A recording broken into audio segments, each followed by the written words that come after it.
Sesuatu yang hampir mustahil baru saja terjadi, sahabat-sahabat. Di Balai Lelang Sotheby's New York, seorang kolektor Amerika menawarkan 30 miliar rupiah untuk satu lukisan karya seorang gadis remaja Indonesia. Kurator Kepala Museum Louvre Paris menyatakan, P. Picasso sudah berakhir. Jenius sejati ada di Indonesia. Pelukis Indonesia 1000 kali lebih unggul. Seorang sejarawan seni dunia menjual seluruh koleksi lukisan barat yang dikumpulkan seumur hidup hanya untuk membeli satu lukisan dari era Majapahit dan mengaku ini adalah keputusan terbaik dalam hidupnya. Ini bukan dongeng, teman-teman. Ini kisah nyata yang akan mengubah cara kita memandang seni Indonesia. Kalian harus dengar cerita yang satu ini. Siap-siap terkejut. Nama saya Marco Bertolini. Saya profesor tamu di Akademi Seni Venesia, Italia, sekaligus penasihat Yayasan Picasso. Buku saya, Kemenangan Seni Barat, diterjemahkan ke dalam 25 bahasa, dan satu kata saya bisa menggerakkan harga lelang di New York dan Paris. Selama ini, saya yakin bahwa seni terbesar dalam sejarah manusia hanya lahir di Eropa, terutama dari negara saya, Italia. Seni Asia hanya kerajinan dekoratif yang dangkal. Seni Tiongkok memang menunjukkan keterampilan teknis, tapi minim kreativitas dan inovasi. Seni Jepang menarik, tetapi kurang mendalam. Dan seni Indonesia, sejujurnya, saya bahkan meragukan apakah itu tradisi seni yang berdiri sendiri. Saya menganggapnya hanya tiruan dari negara tetangga yang lebih besar, Tiongkok dan India.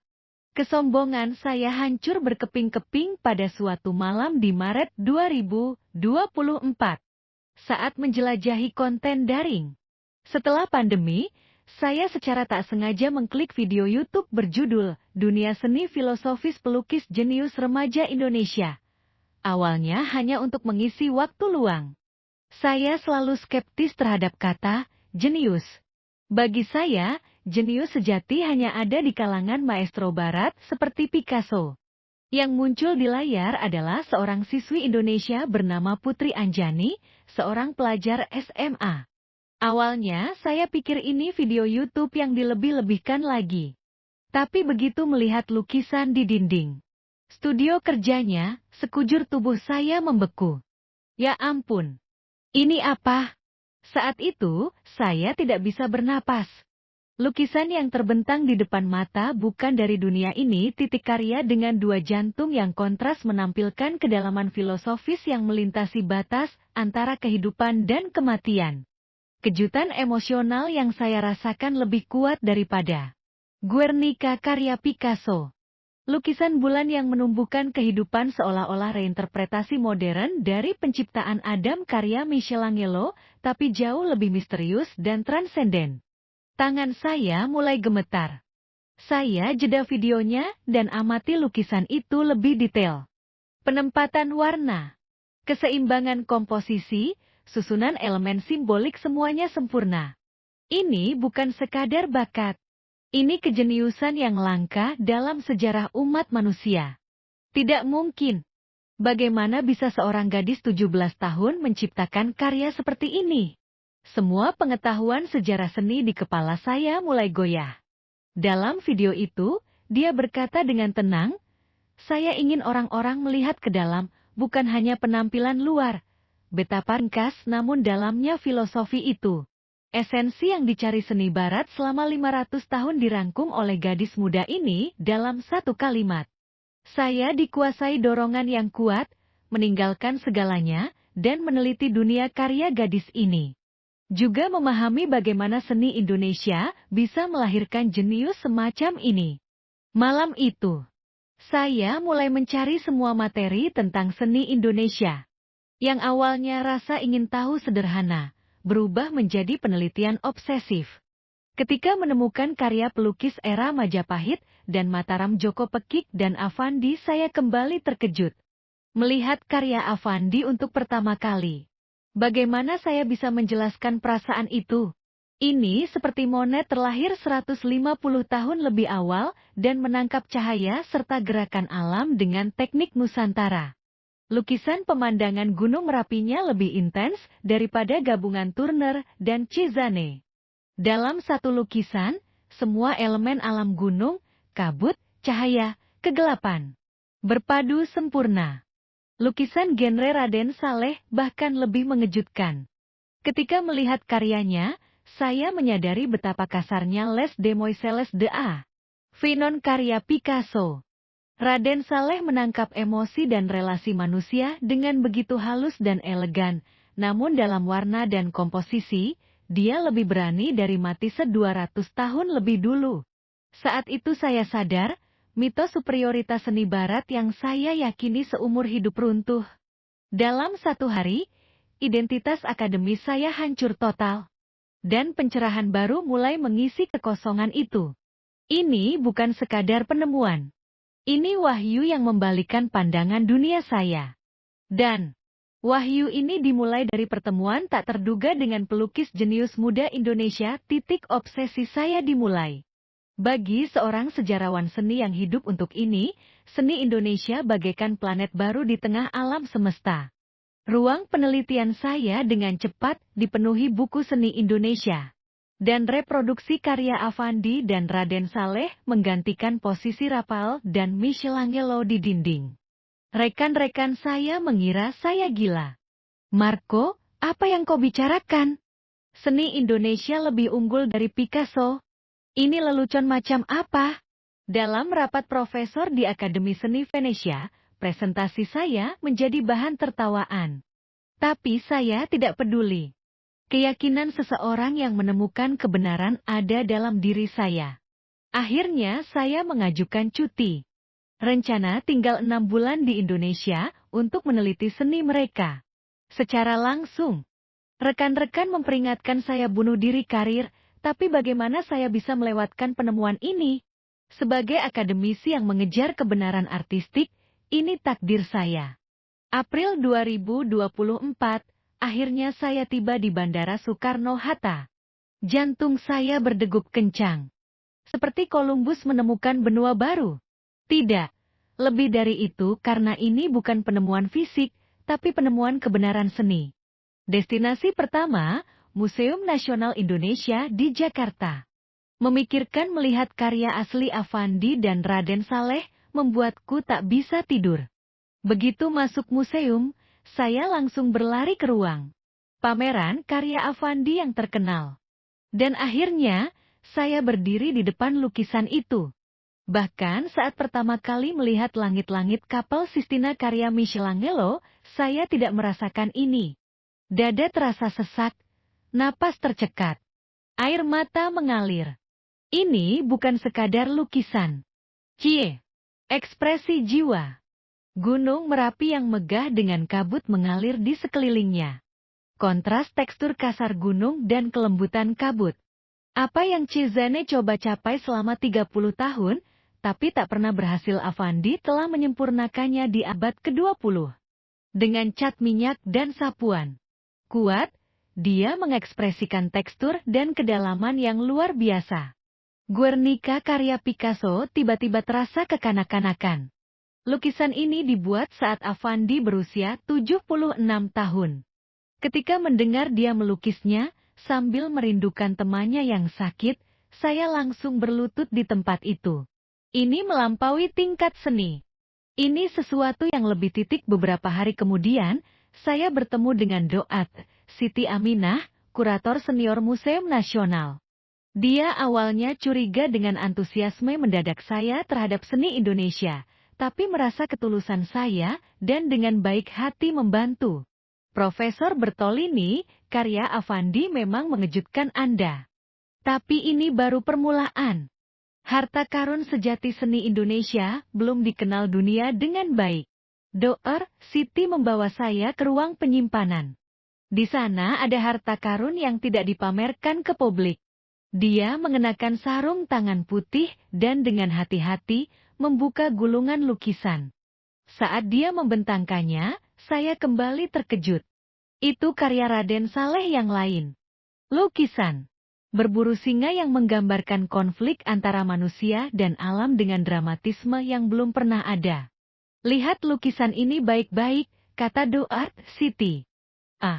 Aden Saleh tidak hanya merekam adegan berburu. Dia mengekspresikan pertanyaan filosofis tentang dominasi manusia atas alam. Komposisi diagonal yang Anda lihat ini simbolisme kekuatan dan perlawanan tidak muncul dalam seni barat hingga abad ke-19 akhir. Saya kehilangan kata-kata. Tingkat pesan sosial dan simbolisme ini dalam seni barat baru muncul di akhir abad ke-19. Tapi Raden Saleh sudah melukis karya semacam ini di pertengahan 1800-an. Garis waktu sejarah seni barat benar-benar runtuh. Yang lebih mengejutkan adalah teknik garis dan pewarnaan. Menggunakan teknik tradisional lukisan minyak, namun menunjukkan keberanian warna seperti Matisse lahir 200 tahun lebih awal. Timur dan Barat, tradisi dan inovasi dalam keseimbangan sempurna yang belum pernah saya lihat. Siti, bagaimana para jenius ini tidak dihargai dengan baik dalam sejarah seni Barat? Ini kelalaian besar dalam sejarah seni, Dr. Siti tersenyum pahit. Keterbatasan sejarah seni yang barat sentris. Sejarawan seni barat tidak tertarik pada tradisi di luar mereka.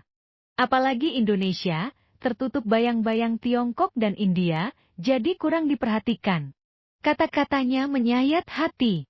Saya sendiri bagian dari prasangka itu. Tapi sekarang berbeda.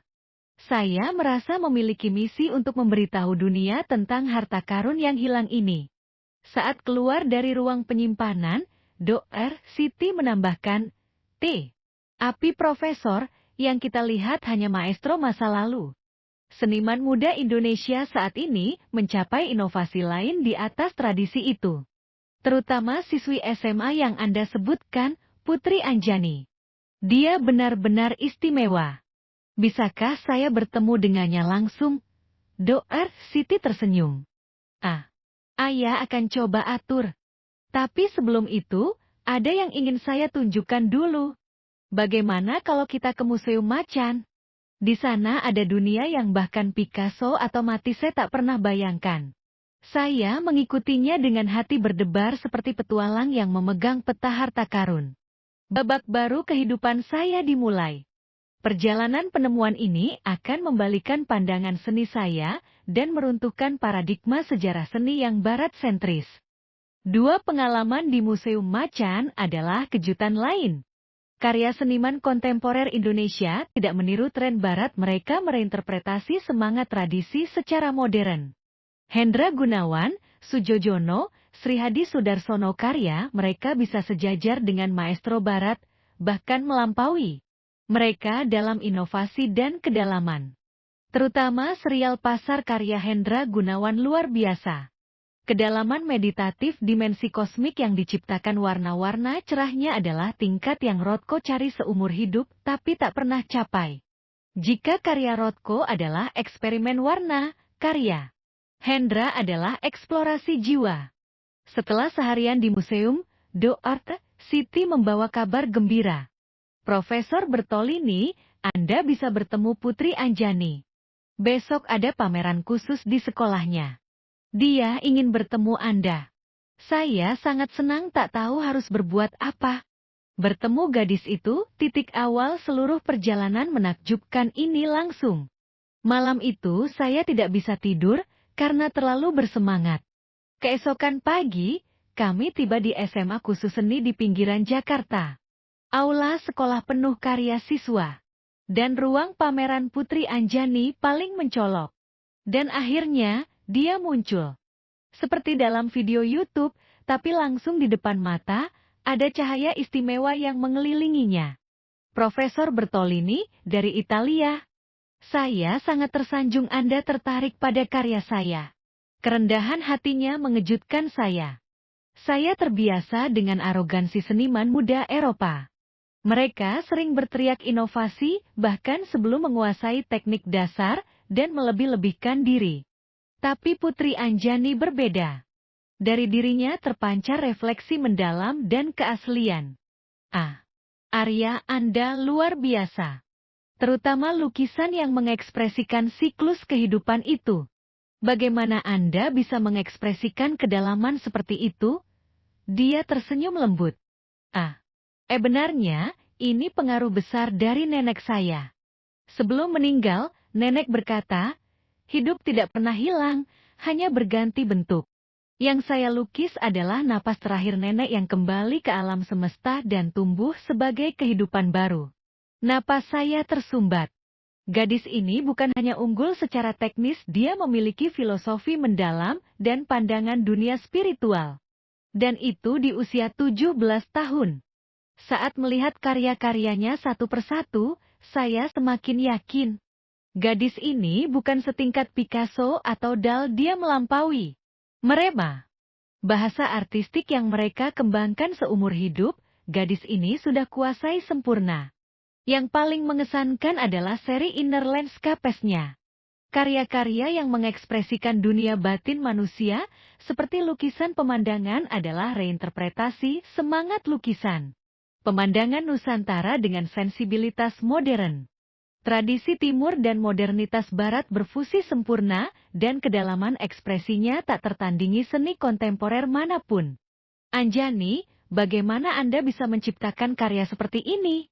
Ini tingkat yang sulit dicapai bahkan oleh orang yang mengabdikan seumur hidup untuk seni.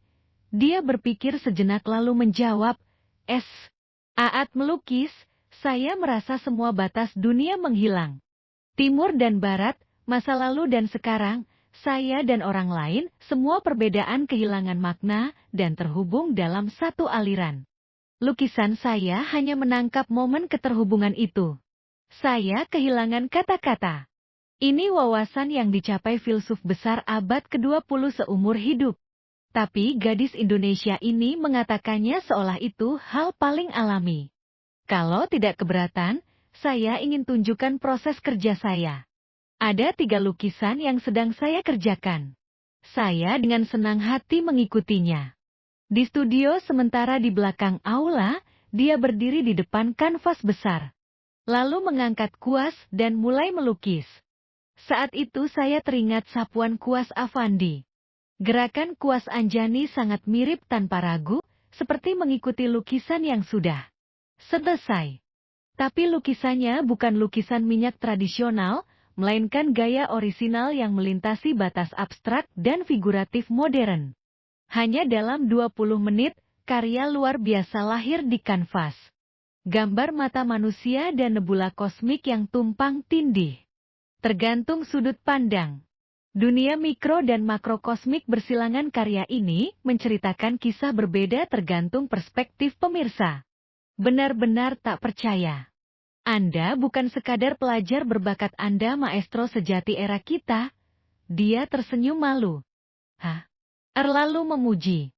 Masih banyak yang harus saya pelajari. Terutama dari karya leluhur seperti Afandi dan Raden Saleh. Impian saya meneruskan semangat mereka dan mengekspresikannya secara modern. Saat keluar dari pameran, Doatet Siti bertanya, bagaimana? Masih pikir Picasso yang terbaik? Saya menggeleng. Picasso. Sekarang dia turun ke posisi ketiga, tidak, keempat dalam hati saya. Afandi, Raden Saleh, dan gadis luar biasa ini. Mereka sudah mencapai tingkat yang Picasso cari seumur hidup tapi tak pernah capai. Malam itu, kembali ke hotel, saya terjaga sepanjang malam dalam pikiran. Sejarah seni barat sentris yang saya yakini seumur hidup harus sepenuhnya direkonstruksi. Dan di pusat sejarah baru itu, Indonesia harus ada. Sebulan pertama di Indonesia berlalu dalam sekejap mata. Seperti orang yang mengalami pencerahan spiritual, saya mulai melihat segalanya dengan cara baru. Mengunjungi museum dan galeri, bertemu seniman muda, saya semakin yakin, seni Indonesia telah mencapai banyak inovasi yang diklaim seni barat ratusan tahun lebih dulu. Sebelum ke Indonesia, saya menyebarkan kebesaran seni barat melalui buku dan makalah tak terhitung. Betapa revolusionernya perspektif Renaissance, betapa inovatifnya eksplorasi cahaya impresionisme, betapa terobosannya dekonstruksi ruang kubisme, semuanya diajarkan sebagai penemuan besar seni barat. Tapi sekarang saya menyadari betapa sempitnya pandangan itu. Seni Timur, khususnya Indonesia, telah mengeksplorasi konsep-konsep Barat itu dengan cara jauh lebih alami dan mendalam. Dengan bantuan Dr. Siti, saya mendapat kesempatan khusus untuk membandingkan karya Raden Saleh dengan Les Demoiselles da Vinci karya Picasso secara berdampingan di Museum Nasional. Ketika kedua karya diletakkan berdampingan, perbedaannya mengejutkan. Karya Picasso selesai tahun 1907 dan dinilai sebagai karya revolusioner yang menandai dimulainya kubisme. Lukisan yang mendekonstruksi dan merekonstruksi tubuh wanita secara geometris ini dianggap titik awal modernisme abad ke-20 dalam sejarah seni Barat. Tapi lihatlah karya Raden Saleh. Karya-karyanya dibuat sekitar pertengahan 1850 tahun sebelum Picasso. Meskipun secara superficial kedua karya memiliki subjek dan gaya berbeda, jika menganalisis pencapaian esensialnya, perbedaan mengejutkan terungkap. Apa yang Picasso ekspresikan dengan mendistorsi dan mendekonstruksi tubuh wanita hanyalah eksperimen formal biasa. Sementara Raden Saleh mengekspresikan dimensi sosial, psikologis, dan estetika yang jauh lebih kompleks melalui pose, interaksi, dan simbolisme dalam karyanya. Jika Picasso hanya fokus pada inovasi formal, Raden Saleh sempurna menggabungkan bentuk dan konten, estetika, dan pesan sosial. Ini bukan masalah beberapa tahun lebih awal ini perbedaan kedalaman dan kedewasaan artistik. Perbandingan mengejutkan lain, saya temukan antara karya Affandi dan lukisan Monet. Karya Monet dilukis tahun 1872 dan menandai dimulainya Impresionisme. Tapi karya Affandi dari tahun 1950-an menunjukkan bahwa ketika Monet baru mulai eksplorasi dasar cahaya, Affandi sudah sempurna menangkap perubahan halus cahaya, atmosfer, dan kabut. Yang lebih mengejutkan, Affandi mencapai efek ini dengan sapuan cat minyak ekspresif. Monet menggunakan berbagai warna, tapi tak bisa menangkap kedalaman dan gerakan atmosfer yang Affandi ekspresikan dengan teknik uniknya. Saya mulai menulis makalah merangkum penemuan-penemuan ini. Judulnya, Ilusi Sejarah Seni Barat, Penilaian Ulang Melalui Seni Indonesia. Makalah ini mencoba membuktikan bahwa banyak yang pertama dan inovasi yang diklaim sejarah seni Barat sebenarnya sudah dicapai di Timur, khususnya Indonesia. Ketika mengirim draft ke rekan di Italia, reaksinya seperti yang diharapkan dingin. Arko, kau benar-benar kehilangan objektivitas. Karena terpesona seni Indonesia, kau meremehkan nilai seni Barat. Pikirkan karirmu. Jika menerbitkan makalah ini, kau tak akan dipercaya lagi di dunia akademis. Tapi saya tidak peduli. Sebagai akademisi yang mengejar kebenaran, saya punya kewajiban memberitahu dunia apa yang saya temukan. Menariknya, akademisi Indonesia awalnya juga meragukan pandangan saya. Mereka terlalu lama mengevaluasi seni mereka sendiri dalam kerangka sejarah seni Barat. Bahkan akademisi Indonesia meremehkan nilai sejati seni mereka. Profesor Bertolini, antusiasme Anda bisa dimengerti, tapi bukankah ini agak berlebihan? Seni kami lebih unggul dari Picasso. Setiap kali, saya mendukung argumen dengan perbandingan karya spesifik. Saya juga memperhatikan perubahan pasar seni global. Beberapa tahun terakhir, harga lelang karya seni Indonesia meroket. Karya seniman Indonesia terjual jutaan dolar di lelang Christie's. New York, galeri internasional berlomba menemukan seniman Indonesia. Ini bukti dunia perlahan menyadari nilai seni Indonesia. Tapi perubahan ini masih superficial. Penilaian ulang fundamental sejarah seni dunia belum terjadi. Saya merasa semakin kuat rasa misi, memberitahu dunia nilai sejati seni Indonesia. Itu menjadi tujuan sisa hidup saya. Teman-teman, inilah perjalanan luar biasa Marco Bertolini dari akademisi Barat yang mengabaikan seni Indonesia, menjadi pelopor yang mengubah sejarah seni dunia. Kisah ini memberitahu kita apa? Bahwa kejeniusan dan kreativitas artistik Indonesia tidak kalah dari negara manapun, bahkan melampaui mereka. Dari maestro seperti Avandi dan Raden Saleh hingga jenius muda hari ini, seniman Indonesia adalah pionir sejati budaya umat manusia. Kalau kalian terinspirasi dan bangga dengan kebesaran seni Indonesia, jangan lupa bagikan video ini ke teman dan keluarga. Biarkan lebih banyak orang tahu betapa luar biasanya warisan budaya kita.